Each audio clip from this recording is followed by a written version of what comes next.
This is not one of my normal cheery tip video. It's not. I just had one of my clients who is a gunshot survivor and victim. He was shot in his lower back, and he is unable to have bowel movements on his own. I am so overwhelmed right now. Let me just slow down. The levels and depths in which I need to hold this young black man who is 34 years old.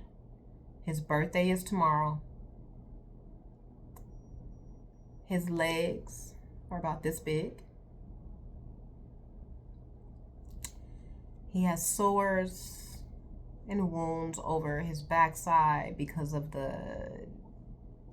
all he's doing is sitting. His mother is beyond done. She has been stretched in so many ways and capacities. She doesn't even come in the office anymore. She's just like, take them. Like, I need a break. Like, just take them. And she just drops them off and she keeps driving and she leaves the parking lot. That's how done she is with the whole process, because the medical field is not helping him. They have just given him drugs and it doesn't work. There's so much I want to say. I'm so overwhelmed right now. Give me a second. And so I'm helping this young man with my gift from God. And I go to insert the speculum and his whole entire body goes into a spasm. And it pushes the speculum out. And he's in pain, he's in agony. And I jump in and I go, King, breathe for me, breathe, breathe, breathe. Just breathe, I know, breathe. Pushes the speculum out. We take a moment. Of course, he's embarrassed because, I see all this junk. There's no way I can't see all this junk. And he's just like 2 through. He's like, whatever, man, whatever. I go in to insert the second time.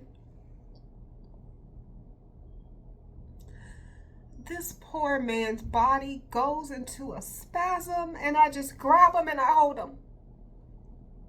And we just spasming together.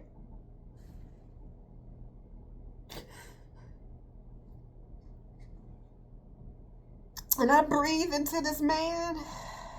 And I say, King, I'm going to need you to do something you ain't never done.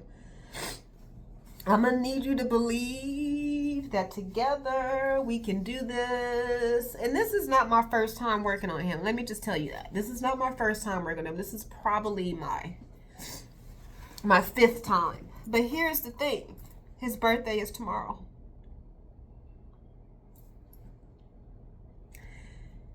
He didn't think he was going to make it to his birthday. So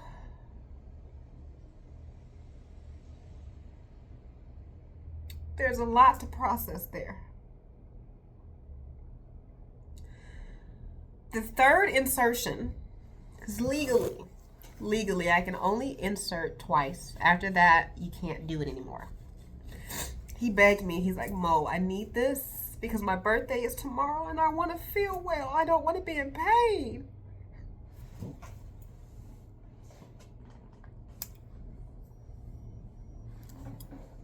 Oh, I'm so uncomfortable. And so I said, okay, I did it. We start the colonic. It goes in. The water is just coming out. Just coming out. So I do my magic, right? And I set them up and I got underpads and I'm catching everything. And in my heart, I know that it's working. Visually, it's saying something else. And I'm constantly checking in with this young man. Are you okay? You feel all right? Pain, I know there's some water underneath you. It's not a problem. I got it. I got it. I'm reassuring him. And the whole time, I am talking to God. Help me. Pour into me. Help me to help this man. God, I'm at a loss. His body is still spasming. Still spasming. And I said, 30 minutes into it, I said, okay, King. I said, I'm going to have to get you up because now it's no longer hygienic. I need to get these wet out from underneath you, put some new ones down. I said, but I want you to go to the restroom first.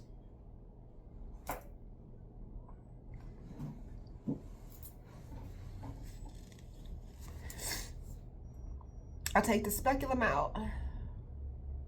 And I grabbed 2 more underpads because I knew it was gonna, his body was going to say thank you and just start expelling. You gotta remember, he does not have any movement or feeling. He can't control it. He wears a diaper at 34. So I take the speculum out. He just starts passing all this gas, all this air, and I was like, it's okay, King, let it go, let it go. He's like, no, it's coming out. It's okay, King, let it go. Got him onto his wheelchair. He has an underpad on his wheelchair. We get him to the wheelchair. I wheel him into the restroom. We start to lift from the wheelchair to the toilet.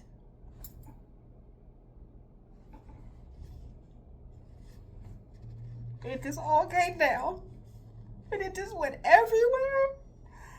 And his heart just sank. And he looked at me and he was so embarrassed. And I just felt, I stood in my power and I just held him and I just said, King, it's okay. Let it fall. Let it fall. I support you. Let it fall. I got you. Let it fall. I got you. And he sat down and it just kept coming down. So I went and I changed my gloves and I got, all the cleaning supplies because I'm telling you something. I don't know if you've ever took care of somebody who is sick. Fecal matter moves differently when you're fucking sick and when nobody is caring for you. It's just different. I cleaned it up so quick. He looked at me and he was like, what? And I said, you focus on where you are. I got this. Don't worry about nothing. And here we are in the bathroom, on the toilet together. I'm in between this man's legs and I'm cleaning them up because it just, the level of humility.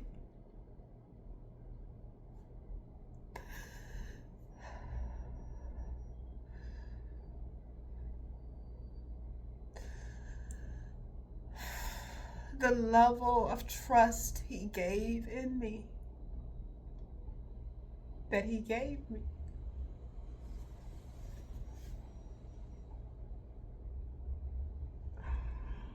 Oh. I cleaned him up. I washed him up pretty much. If you know anything about me, you know I'm gonna wash you up, right? And he was just like, I have never been handled like this in my life. And he's like, Mo, I've been on your table numerous times.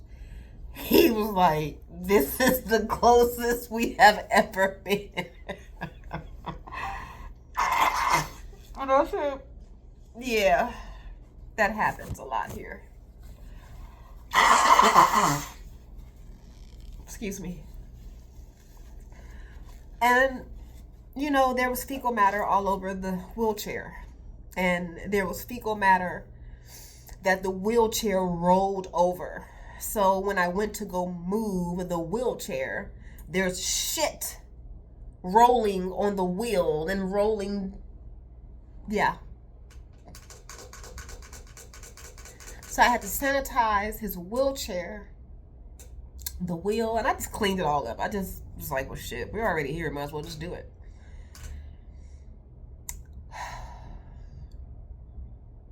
He gets dressed. Well, you know, he got the gang tattoos all over him and stuff. I ain't new to this shit. You know, you all know I grew up in Linwood.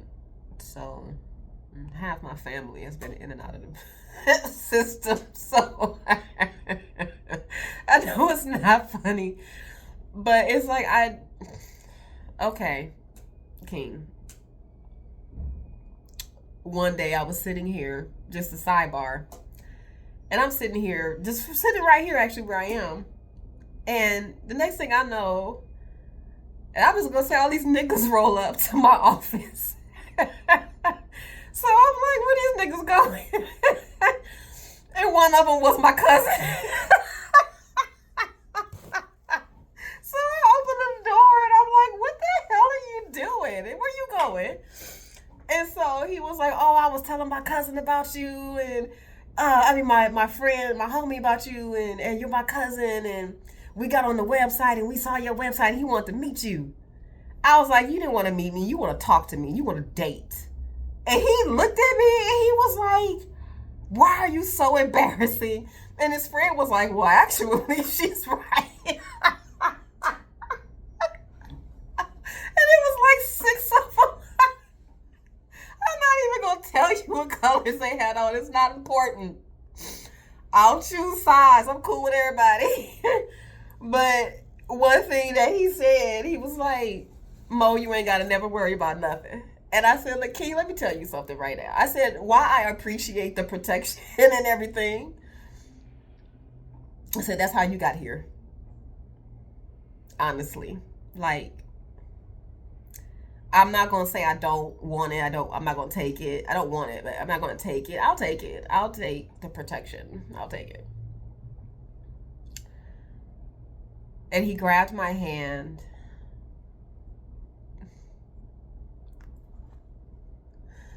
And he said, in all honesty, Mo, he said, jokes aside, he said, I do appreciate you.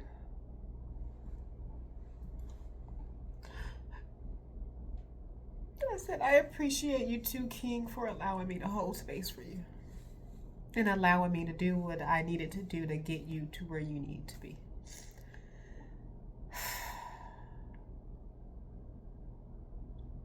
I am done for the day. I'm going home and I'm going to make me a cup of tea and I'm just going to be grateful that I can. Loves, this was not supposed to be like this. This wasn't even what I'm supposed to be talking about.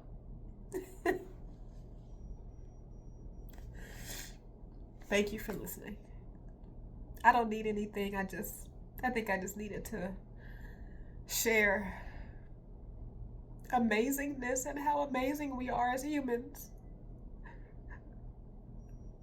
And